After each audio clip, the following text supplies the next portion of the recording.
और active passives के part 2 जो आज चल रहा है उसका हम सेकंड जो लेते हैं वो सेंटेंस लेते हैं हम डबल ऑब्जेक्ट वाले वाक्य। डबल ऑब्जेक्ट वाले वाक्यों की जब हम पैसिव्स बनाते हैं तो उसमें क्या ध्यान रखना पड़ता है कि उस सेंटेंस में ऑब्जेक्ट 2 होंगे। और ऑब्जेक्ट 2 कौन कौन से होंगे? एक ऑब्जेक्ट तो होगा नाउन और एक ऑब्जेक्ट होगा प्रोनाउन। जब हम उसकी पैसिव्स बनाएंगे तो हम सबसे पहले प्रोनाउन ऑब्जेक्ट को हम शुरू में ले लेंगे ताकि हमारा सेंटेंस सही बने। जैसे कि और ज्यादा इसको समझने के लिए हम एक सेंटेंस लेते हैं। जैसे सेंटेंस है I give him a book. I give him a book. अब हम इस सेंटेंस को देखते हैं कि इस सेंटेंस में आई सब्जेक्ट है, गिव वर्ब की फर्स्ट फॉर्म है, जो हिम थर्ड फॉर्म है, ये ऑब्जेक्ट है। क्योंकि मैंने आपको पहले भी बता रखा है किसी भी प्रोनाउन की फर्स्ट फॉर्म सब्जेक्ट कहलाती है और थर्ड फॉर्म ऑब्जेक्ट कहलाती है, इसलिए हिम यहाँ पे ऑब्जेक्ट है और हिम के बाद में लिखा हुआ है ए बुक, तो ए बुक यहाँ पे ऑब्जेक्ट है। I give him a book. I give him a book ये सेंटेंस प्रेजेंट सिंपल टेंस है और प्रेजेंट सिंपल टेंस का जो वाक्य है इसमें सब्जेक्ट आया हुआ है, लेकिन ये वाक्य हम ले रहे हैं डबल ऑब्जेक्ट की वजह से कि डबल ऑब्जेक्ट वाले वाक्य की जब हम पैसिव्स बनाते हैं तो कैसे बनाते हैं।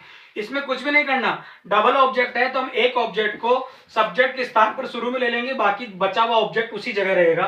तो सबसे पहले हम प्रोनाउन वाले ऑब्जेक्ट को शुरू में लेते हैं। तो यहाँ पे जो हिम है, हिम को जैसे हम शुरू में लेंगे तो हमारे पास हो जाएगा ही, और ही के बाद में देखेंगे कि टेंस पहला था दूसरे में बदलेगा तो क्या हो जाएगा ही इज, और इज के बाद हो जाएगा गिव की थर्ड फॉर्म यहाँ पे लेंगे हम तो क्या हो जाएगा ही इज गिवन, और गिवन के बाद में हम जैसे सब्जेक्ट की जगह बाई ऑब्जेक्ट जगह बाई सब्जेक्ट लेना चाहते हैं उससे पहले देखेंगे कोई ऑब्जेक्ट बच गया तो हमें पता चला इसमें ए बुक बच रहा है, तो हमारा सेंटेंस होगा he is given a book by मी।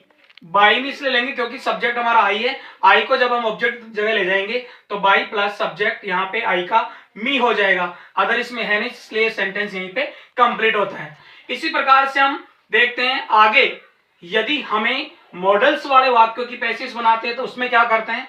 जैसा कि मैंने आपको बताया मॉडल्स में कोई सा भी मॉडल है, चाहे वो कैन है, कुड है, मे है, माइट है, मस्ट है या विल है, सेल है, वुड है, शुड है, कोई सा भी मॉडल है उसकी जब हम पैसिव्स बनाएंगे तो जिस प्रकार से हम फ्यूचर सिंपल टेंस की पैसिव्स बनाते हैं ठीक उसी प्रकार से मॉडल्स वाले वाक्यों की पैसिव्स बनाई जाती है। जैसे विल की पैसिव्स बनाने के लिए हम विल भी करते हैं, सेल का सेल भी करते हैं, ठीक उसी प्रकार से कैन का कैन भी, कुड का कुड भी, मे का मे भी, माइट का माइट भी, इस तरीके से हम सेंटेंस बना के उसकी पैसिव्स बना लेंगे। इसके लिए जैसा कि हम एक वाक्य लेते हैं I can write a letter. I can write a letter, मैं एक पत्र लिख सकता हूं। यहाँ पे कैन मॉडल है और जब हम इसकी पैसिव्स बनाएंगे तो ये फ्यूचर सिंपल टेंस की हिसाब से, जैसे फ्यूचर सिंपल टेंस को हम फ्यूचर कंटिन्यू में चेंज करते हैं ठीक उसी प्रकार से ये भी फ्यूचर कंटिन्यू में चेंज होगा। तो फ्यूचर कंटिन्यू में जैसे हम विल का विल भी करते हैं ठीक उसी प्रकार से कैन का कैन भी कर देंगे। तो इस सेंटेंस की जो पैसिव्स बनेगी वो बनेगी, सबसे पहले लेंगे हम ऑब्जेक्ट ए लेटर, फिर लगाएंगे अगले टेंस की हेल्पिंग वर्ब कैन बी, तो हो जाएगा a letter can be written by me.